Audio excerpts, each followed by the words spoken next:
नरेंद्र मोदी से, ईडी से, सीबीआई से, इनकम टैक्स डिपार्टमेंट से डरते नहीं। कर लो जो करना है, कोई फर्क नहीं। हम कांग्रेस पार्टी, आप लिख के ले लो, कांग्रेस पार्टी नरेंद्र मोदी को हराएगी और फिर देखना हम क्या कार्रवाई करते हैं नरेंद्र मोदी के साथ। क्या राहुल गांधी कभी भारत के प्रधानमंत्री बन सकते हैं? यह सवाल पिछले कई वर्षों से भारतीय राजनीति में चर्चा का विषय रहा है। आप लिख के ले लो, मैं नीचे खड़ी हो जाऊंगी। ये जो नरेंद्र मोदी है, जो आज हिंदुस्तान के प्रधानमंत्री हैं, ये टिक नहीं पाएंगे क्योंकि जनता में इतना गुस्सा है। आपको जितने इलेक्शन चोरी करने कर लो, मगर अंत में जो जनता की सच्चाई है, जनता में जो गुस्सा है, उसका सामना आपको करना पड़ेगा। और जनता डिसाइड करती है हिंदुस्तान में क्या होगा, आप देख लेना। राहुल गांधी जी का हरियाणा में आने का तहे दिल से और पूरे हरियाणा की तरफ से उनका स्वागत करता हूँ। राहुल गांधी जी को विशेष प्यार है हरियाणा से।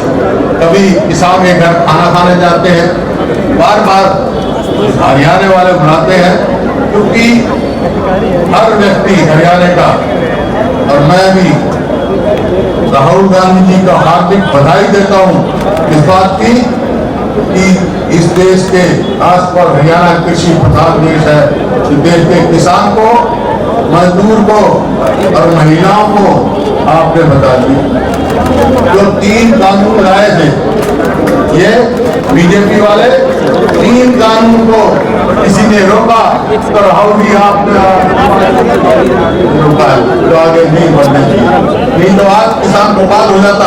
हरियाणा के बारे में आप मुझसे अच्छा जानते हो। यहां का चुनाव बीजेपी ने चोरी किया। मध्य प्रदेश, हरियाणा, महाराष्ट्र, अब बंगाल, असम, इन्होंने सिस्टम बना दिया है चुनाव चोरी करने। लाखों नाम काट देते हैं, लाखों नए नाम जोड़ देते हैं। इलेक्शन कमीशन इनके कंट्रोल में है, ब्यूरोक्रेसी इनके कंट्रोल में है, और ये सोचते हैं कि इनका राज अब रुक नहीं सकता।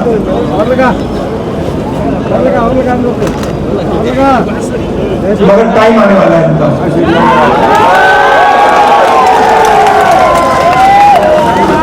आप देख लेना, इनका टाइम आने वाला है।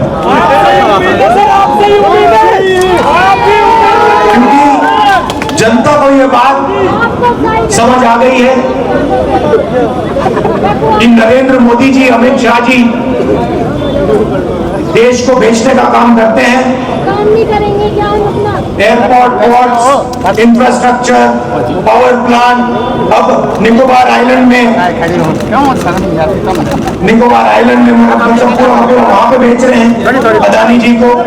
तो जनता को बात समझ आ गई है, इलेक्शन चोरी होता है और फिर आपका धन कितना आपसे छीना जाता है, अदानी अंबानी को पकड़ाया जाता है।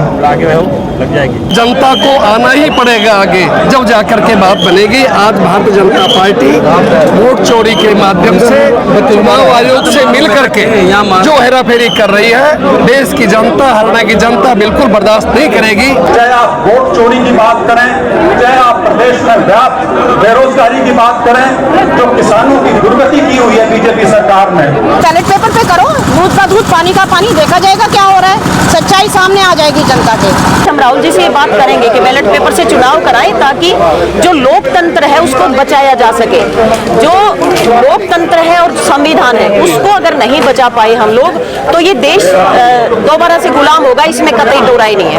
राहुल गांधी बिल्कुल ठीक कहते हैं, ईवीएम हटाओ देश बचाओ। ईवीएम हटेगी तभी देश बचेगा, अन्यथा इनको हराने वाला कोई है ही नहीं, क्योंकि इन्होंने पब्लिक की वोट की जरूरत नहीं है। ईवीएम के थ्रू ईवीएम बदल लेते हैं, उसमें घपलाबाजी करके ना और ये देश सरकार बना लेते हैं। राहुल गांधी को देश का प्रधानमंत्री बनना चाहिए, आज देश को उसकी जरूरत है। देश तब बचेगा जब चुनाव आयोग अपनी साफ सुथरी नीति से काम करेगा और ईवीएम को बैन करेगा, बैलेट पेपर से वोटिंग होगी तो देश बचेगा। नागरिक को ये पता रहे कि जो वो वोट डाल रहा है वो सही जगह जा रहा है या नहीं जा रहा है। अभी तक यही हो रहा है कि कहाँ अंधेरे में हम लोग हैं, वोट कहाँ चल रहा है, ईवीएम से कुछ पता नहीं चल रहा। ईवीएम तो धोखा है, ईवीएम हटाओ, देश बचाओ, बैलेट से चुनाव कराओ। बैलेट से क्यों आएंगे, ये तो हार जाएंगे फिर। नहीं, वो तो आम जनमानस खड़ा हुएगा तो आने पड़ेगा, नहीं तो नहीं आएंगे, नहीं तो नहीं आएंगे। ओबियसली उनको तो राज चाहिए, वो मिल रहा है। बैलेट पेपर के लिए आप संघर्ष कर रहे हो भाई, बैलेट पेपर आएगा तो वोट चोरी मशीन से रुकेगी, उसके लिए क्या कांग्रेस कुछ कर रही है? बिल्कुल कांग्रेस और कांग्रेस कार्यकर्ता पूरी तरह से तैयार है और भाजपा के इस षड्यंत्र को फैल करके रहेंगे, गारंटी की बात है। कामयाब नहीं होने देंगे आगे। राम जी बोलते हैं देश रहेगा तो पार्टी रहेगी, तो वोट चोरी का जो मुद्दा है वो नहीं रुकेगा तो फिर हर बार वही पार्टी आती रहेगी, तो उसको कैसे रोक पाओगे? देखिए, उस बात को जो राहुल जी कह रहे हैं इसमें कोई शक नहीं, वो सही कह रहे हैं और जनता को आना ही पड़ेगा आगे, जब जाकर के बात बनेगी। आज भारतीय जनता पार्टी वोट चोरी के माध्यम से चुनाव आयोग से मिल करके जो हेराफेरी कर रही है, देश की जनता, हरियाणा की जनता बिल्कुल बर्दाश्त नहीं करेगी और लोग इस बात को लेकर बहुत दुखी हैं। चाहे आप वोट चोरी की बात करें, चाहे आप प्रदेश में व्याप्त बेरोजगारी की बात करें, जो किसानों की दुर्गति की हुई है बीजेपी सरकार ने, उसके बारे में बात करें, बिल्कुल चरमराई कानून व्यवस्था की जो स्थिति है और उसके प्रति सरकार की जो उदासीनता है, चाहे आप उसकी बात करें, आप कोई भी मुद्दा उठा लें, आप व्यापारियों की बात कर लें, कारोबारियों की बात कर लें, मजदूरों की बात कर लें, और जिस प्रकार से दलित समाज का के प्रति जो आरएसएस बीजेपी की असली सोच है, असली चेहरा है, वो जिस प्रकार से बेनकाब हुआ है पिछले कुछ महीनों में, वो भी किसी से छुपा नहीं है। और उसकी जो पराकाष्ठा थी वो थी जो मनरेगा को खत्म किया गया। मनरेगा का सीधा सीधा टारगेट जो था वो समाज का सबसे पिछड़ा, सबसे गरीब वर्ग था, साधारण 90% से ज्यादा या तो दलित समाज से आता है या आदिवासी समाज से आता है। एक ऐसी आधारभूत जो सुविधा लोगों को दी गई थी रोजगार की, उसको खत्म किया है सरकार ने। आज पूरा देश देख रहा है किस तरह से जल रहा है देश। अभी जो इलेक्शन में भी हर स्टेट में वो देखा है, क्या एक तरफा कांग्रेस की को हराया जा रहा है और बीजेपी आगे बढ़ती रहे, क्या ये कोई तरीका थोड़ी है? ईवीएम को खत्म करना सबसे बड़ा काम है। जिस दिन ईवीएम खत्म हो गई, जिस दिन बैलेट पेपर चालू हो गया, पेपर पे हो गया, उस दिन सब साफ हो जाएगा कि कहाँ क्या किसने झूठ बोला, कहाँ किस तरह धांधलेबाजी चल रही है। और बीजेपी की साफ धांधलेबाजी हर कोई देख सकता है। इस तरह से थोड़ी होता है जिस तरह से चल रहा है। आज से पहले इतने सालों से देश में हमारी चल रही थी पार्टियां, नेता प्रतिपक्ष पार्टी भी होती है, अपोजिट रूलिंग पार्टी भी होती है, लेकिन इस तरह की धांधलेबाजी आज तक हमने इतिहास में देखी नहीं है। एक सीधी सी बात है, हम मानते हैं आप जीत रहे हो, बैलेट पेपर पे करो, दूध का दूध पानी का पानी, देखा जाएगा क्या हो रहा है, सच्चाई सामने आ जाएगी जनता के। अगर वो नहीं करेंगे बैलेट पेपर से, आप लोग क्या करोगे? हम तो धरने देंगे, प्रदर्शन देंगे, जब तक हमारी बात नहीं मानी जाएगी हम इसके खिलाफ लड़ते रहेंगे। ये धांधलेबाजी को किसी न किसी तरीके से हम रोकेंगे। हमारी कांग्रेस पार्टी पूरे देश के कोने कोने में एक ही आवाज़ है कि हमें बैलेट पेपर पे चाहिए। क्या नाम आपका? सीमा हुड्डा कटारिया, मैं जिला उपाध्यक्ष गुरुग्राम। राहुल जी संदेश ये दे रहे हैं कि लोकतंत्र की हत्या हो रही है, देश बिल्कुल मतलब देश को चलाना नहीं आ रहा है इनको, देश का भ्रष्टाचार चरम पे है, लोकतंत्र की हत्या हो रही है, संविधान खतरे में है, संविधान को बचाना है और देश को बचाना है, यही संदेश राहुल गांधी जी देने आ रहे हैं। तो देश कैसे बचेगा? देश तब बचेगा जब चुनाव आयोग अपनी साफ सुथरी नीति से काम करेगा और ईवीएम को बैन करेगा, बैलेट पेपर से वोटिंग होगी तो देश बचेगा। क्या नाम आपका? जी, नाम क्या आपका? मैं अनिल दानक, प्रदेश उपाध्यक्ष हरियाणा एससी विभाग कांग्रेस पार्टी। तो आप अपने समाज के प्रति कुछ मैसेज देना चाहोगे? बिल्कुल, हमारा समाज एकत्रित है, मगर ये हमारे समाज की भी वोट चोरी करते हैं। पूरे देश के अंदर वोट चोरी की सरकार चल रही है, इसी को हमने खत्म करना है। डॉक्टर संतोष गैया। कांग्रेस सत्ता में आएगी तो ये सब आप दे पाओगे? तो सत्ता में आने के लिए तो वोट चाहिए, और वोट आप कह रहे हो वोट चोरी होते हैं, तो इसके बारे में क्या करना चाहिए? कैसे आप कैसे रोक पाओगे इसको? देखिए, इसके लिए सभी जितने भी दल है ना, सबको संगठित होकर लड़ना पड़ेगा। अब ये लड़ाई अकेले कोई भी नहीं लड़ पाएगा, क्योंकि हालात ऐसे पैदा कर दिए। आप देखिए, मीडिया होता है स्वतंत्र, जो लोगों तक अपनी बात पहुंचा सकता है, उसको ग्रैब किया हुआ है टोटली। आप सुप्रीम कोर्ट की, हाई कोर्ट की बात कर लीजिए, सबके सामने है जितना भी जो भी माहौल है। आप इलेक्शन कमीशन की बात कर लीजिए, आज इलेक्शन कमीशन को ये बताया जाता है मेरी वोट कट गई और मैं जीता जागता खड़ा हूँ, लेकिन इलेक्शन कमीशन सुनने के लिए तैयार नहीं है। तो आप देखिए कौन सी चीज उन्होंने छोड़ दी है। तो आप हालात बहुत ज्यादा खराब है। आप एक बात बताएं, हम बैंक से ट्रांजैक्शन करते हैं 1 रुपए का, तो हमें पता है किसके खाते से किस खाते में गया, किस नाम से किस नाम पे गया। जब हम वोट डालते हैं तो हमें यही नहीं पता हमारी वोट कहाँ गई। तो इसके बारे में क्या कहना चाहोगे? देखिए, आपने देखा होगा एक डेमोन्स्ट्रेशन आया था, मैंने वो वीडियो देखी थी। एक अधिकारी थी, वोटिंग होनी थी, वो अधिकारी ने जाके 2 बार बटन दबाया। उसने बीजेपी का नहीं दबाया था, उसने कॉमनली किसी और पार्टी का दबाया था। दोनों बार कमल के फूल की पर्ची निकली थी। तो आप यहाँ से आइडिया लगा लीजिए कि ईवीएम को हैक कैसे नहीं किया जा सकता। ये एक इंस्ट्रूमेंट है, कोई भी कंप्यूटर है या ईवीएम, इनको हैक किया जा सकता। जितने डेवलप्ड कंट्रीज हैं, उन्होंने ईवीएम को क्यों बंद कर दिया? अगर ये इतनी अच्छी चीज थी, उन्होंने क्यों बंद कर दिया? और यहाँ पर ओपोजिशन टोटली ये कहते हैं ईवीएम बंद कर दीजिए। यहाँ ये ईवीएम नहीं बंद करें, क्योंकि ईवीएम चालू रखने से इनकी फेवर में जाता है सब कुछ, इसलिए ये ईवीएम को नहीं हटाना चाहते। अब एकजुट होना पड़ेगा सबको। पहले की तरह आप चाहोगे बैलेट पेपर होना चाहिए? डेफिनेटली बैलेट पेपर होना चाहिए, और ये केवल पार्टियों की बात नहीं है। हमारे जैसे सामाजिक लोग आज चाहते हैं कि परिवर्तन हो और लोगों की बात सुनी जाए। हम लोग भी इसीलिए क्योंकि मैं किसी भी पार्टी में रही हूँ अभी, लेकिन मैं ये एक सोशल एक्टिविस्ट होने के नाते मैं अपनी आवाज उठा रही हूँ। तो ये आवाज आप राहुल जी तक भेजोगे कि बैलेट पेपर के लिए संघर्ष? बिल्कुल, आज हम राहुल जी से बात करेंगे कि बैलेट पेपर से चुनाव कराएं, ताकि जो लोकतंत्र है उसको बचाया जा सके।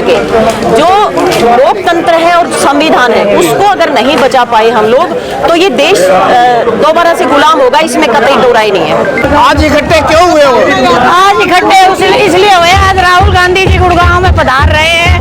देश के बहुत बड़े नेता हैं, पढ़े लिखे हैं, इंटेलिजेंट हैं, और देश के बारे में वो सोचते हैं। जो देश में आजकल ऐसा गदर मच रहा है, ईवीएम जो मशीनें हैं उनके ऊपर हैक की जा रही हैं, या उनके साथ कोई छेड़छाड़ की जा रही है। देश में जैसा माहौल है इस टाइम, उस माहौल के हिसाब से रिजल्ट नहीं आ रहे हैं। चुनाव आयोग भी सरकार के फेवर में है, और जितनी भी हमारी संस्थाएं हैं इस टाइम, आम जनता बिल्कुल त्रस्त हो चुकी है इस सरकार से।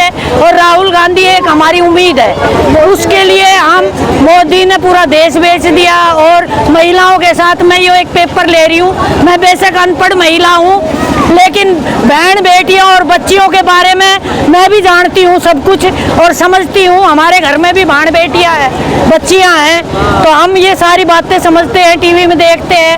ऐसा प्रधानमंत्री मैं जनता से अनुरोध करूँ कि इसको हटाया जाए, और एक राहुल गांधी जैसे बढ़िया नेता को देश के बागडोर संभालनी चाहिए, और उसको आगे आ रहे हैं, वो मेहनत कर रहे हैं। तो मैं जनता से कहूँगी, राहुल गांधी को देश का प्रधानमंत्री बनना चाहिए। आज देश को उसकी जरूरत है। क्या नाम है आपका? राहुल गांधी जिंदाबाद। बिरमा देवी। और हम चाहते हैं कि जी यहाँ हमारे प्रधानमंत्री तक भी ये बातें पहुँचे।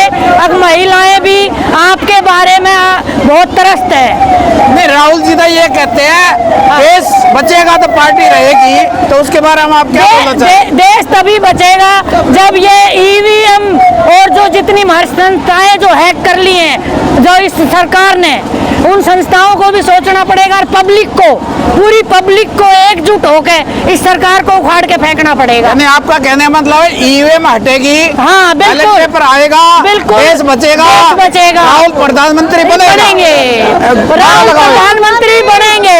राहुल गांधी जिंदाबाद, राहुल गांधी जिंदाबाद। तानाशाह सरकार चल रही है।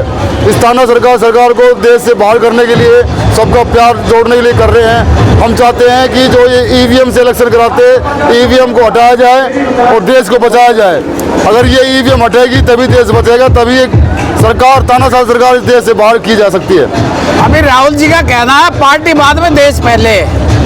ये ईवीएम हटेगा तभी देश बचेगा, तो बैलेट पेपर आएगा तो देश बचेगा, ये राहुल जी का कहना। क्या आप सहमत हो? राहुल गांधी बिल्कुल ठीक कहते हैं, ईवीएम हटाओ और देश बचाओ।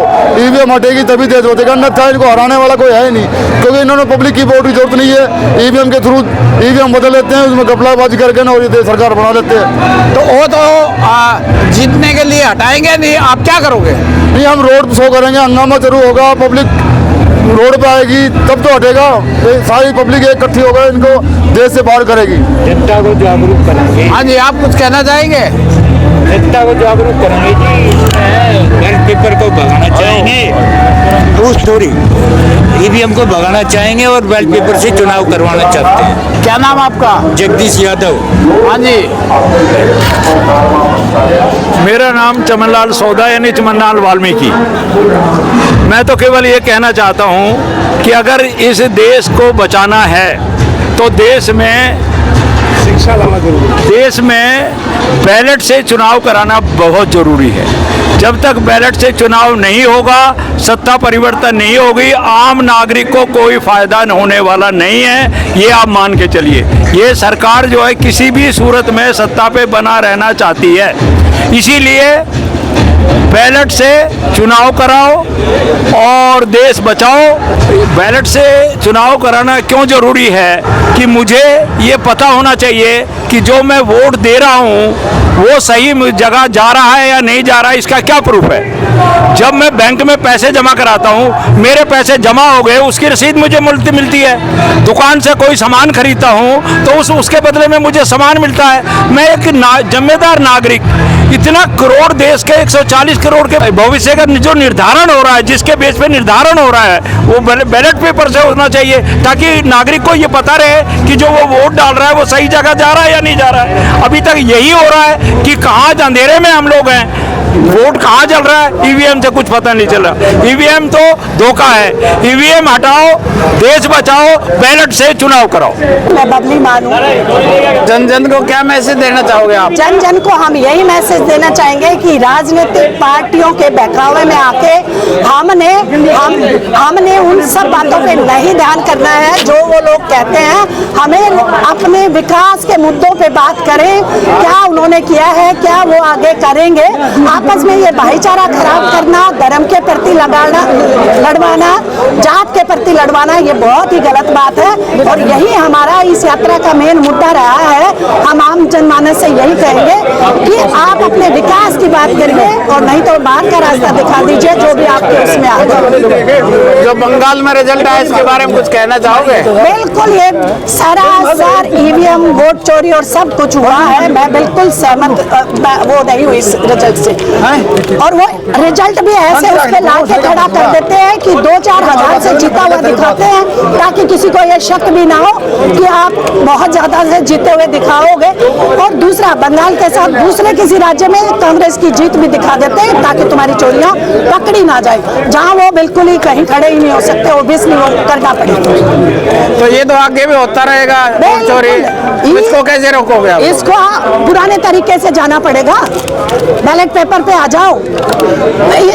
कितने हजारों वोट कटे हैं, लोग कोर्ट में गए हैं, आपने भी देखा होगा। कोर्ट ने भी इतना थैंकलेस जवाब दिया है कि आप अगली बार डाल देना। अरे ये कोई तरीका होता है क्या कोर्ट जैसी जनमान्य इंस्टीट्यूशन का जवाब देने? तो बैलेट से क्यों आएंगे, ये तो हार जाएंगे फिर। नहीं, वो तो आम जनमानस खड़ा हुएगा तो आने पड़ेगा, नहीं तो नहीं आएंगे, नहीं तो नहीं आएंगे। ओबियसली उनको तो राज चाहिए, वो मिल रहा है। तो कांग्रेस की कोई प्लानिंग है बैलेट पेपर से कैसे आएंगे? वो तो देखो, अकेली कांग्रेस भी नहीं कर सकती। जब आप आम जनमानस, आप और मैं खड़े होंगे ना भाई, जो गलत हो रहा है उसके पीछे तभी होएगा। आम जनमानस को खड़ा होना पड़ेगा इस चीज में। हम नरेंद्र मोदी से, ईडी से, सीबीआई से, इनकम टैक्स के बारे में डरते नहीं। कर लो जो करना है, कोई फर्क नहीं। हम कांग्रेस पार्टी, आप लिख के ले लो, पार्टी नरेंद्र मोदी को हराएगी और फिर देखना हम क्या कार्रवाई करते हैं नरेंद्र मोदी के साथ, क्योंकि इन्होंने देश पर आक्रमण किया है, लोकतांत्रिक सिस्टम पर आक्रमण कर इन्होंने अंबेडकर जी के संविधान पर आक्रमण किया।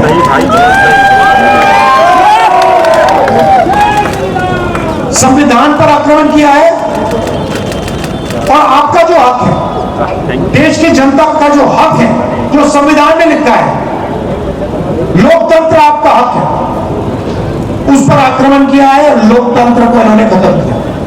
हम इस बात को नहीं भूलने वाले हैं, चाहे कुछ भी हो जाए। अब आपकी बारी है। आपको क्या लगता है आने वाले वर्षों में भारतीय राजनीति किस दिशा में जाएगी? अपनी राय सम्मानजनक भाषा में कमेंट में साझा करें। अगर आपको यह विश्लेषण पसंद आया हो तो वीडियो को लाइक करें, चैनल को सब्सक्राइब करें और बेल आइकॉन दबाना न भूलें, ताकि ऐसी ही तथ्यात्मक और संतुलित राजनीतिक वीडियो आप तक सबसे पहले पहुंचती रहे। धन्यवाद। मिलते हैं अगली वीडियो में।